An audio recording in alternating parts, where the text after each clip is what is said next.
வணக்கம். நீலமலை தொலைக்காட்சியின் நகர்வள பகுதி. நீலகிரி மாவட்டம் கூடலூரை அடுத்த உப்பட்டி நெல்லியாலம் பகுதியிலே புலி தாக்கியதாக 3 படுகாயம் அடைந்திருக்கிறார்கள்.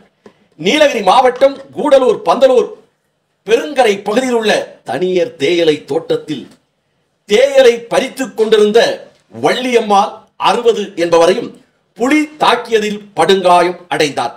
அவர் அருகிலே இருந்தவர்கள் மீட்டு அரசு மருத்துவமனைக்கு ஆம்புலன்ஸில் அனுப்பி வைத்தார்கள்.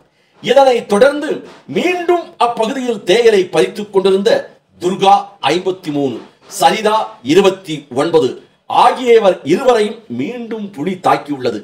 இதில் 2 படுகாயம் அடைந்தார்கள்.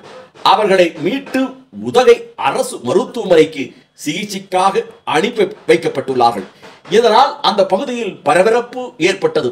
இது பற்றி அந்த பகுதியிலே இருக்கின்ற பொதுமக்கள் மத்தியிலே நமது செய்தியாளர் பிரசாத் அவர்கள் கேட்டபோது, அந்த அட்டகாசம் செய்யக்கூடிய வனவிலங்குகளை பிடிப்பதற்கான நடவடிக்கை எடுக்கப்படும் என்று உறுதியளித்தார்கள். அதனை ஏற்று நாங்கள் அந்த போராட்டத்தை தற்காலிகமாக அந்த போராட்டத்தை ஒத்திவைத்தோம். அதன் பிறகு ஒரு கரடி மட்டும் வனவிலங்கு கூண்டு வைத்து பிடிக்கப்பட்டது. மேலும் மற்ற வனவிலங்குகள் ஒவ்வொரு பகுதிகளிலும் தொடர்ச்சியாக அட்டகாசம் செய்து வருகிறது.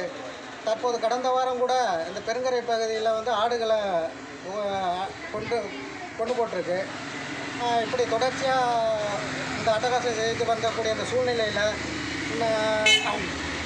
இன்றைக்கு காலை 3 பெண்களை தாக்கி இருக்கிறது. அதில் ஒருவர் உதகை மருத்துவமனையில் மிகவும் பாதிக்கப்பட்டு உதகை மருத்துவமனையில் அனுமதிக்கப்பட்டிருக்கார். மற்ற 2 பந்தலூர் மருத்துவமனையில் அனுமதிக்கப்பட்டிருக்கார். அது மட்டும் இல்லாமல் காலையில் ஒரு அத்திக்குணா பகுதியில் தேயிலை பறித்து கொண்டிருந்த தொழிலாளர்களை துரத்திருக்கு. இப்போ காலையில் 10 மணிக்கு புலி தாக்கி துரத்திருக்கு. இப்படி தொடர்ச்சியாக இந்த வனவிலங்கு அட்டகாசம் நடைபெற்று வருவதனால் மக்கள் நிம்மதியாக வாழ முடியாத ஒரு சூழ்நிலை இருக்கிறது. எனவே இன்றைக்கு காலை 11 மணி முதல் 4 மணி வரை உப்பட்டி வணிகர் சங்கத்தின் சார்பாக அனைத்து கடைகளையும் அடைத்து கண்டனம் தெரிவித்து கடையடைப்பு நடத்தி இருக்கிறோம். எனவே இந்த அட்டகாசம் செய்யக்கூடிய வனவிலங்குகளை உடனடியாக கூண்டு வைத்து பிடித்து அப்புறப்படுத்த வேண்டும் என வனத்துறைக்கு கோரிக்கை வைக்கிறோம். இதை நிறைவேற்றி தர நடவடிக்கை எடுக்கும்படி கேட்டுக்கொள்கிறோம். நன்றி, வணக்கம்.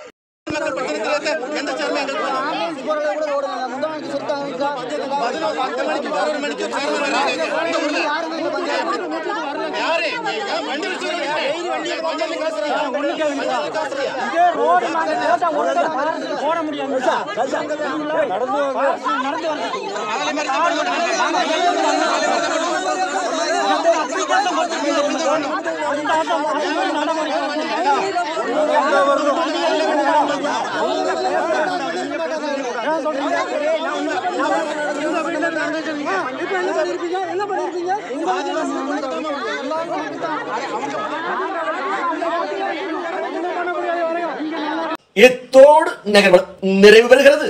வணக்கம்.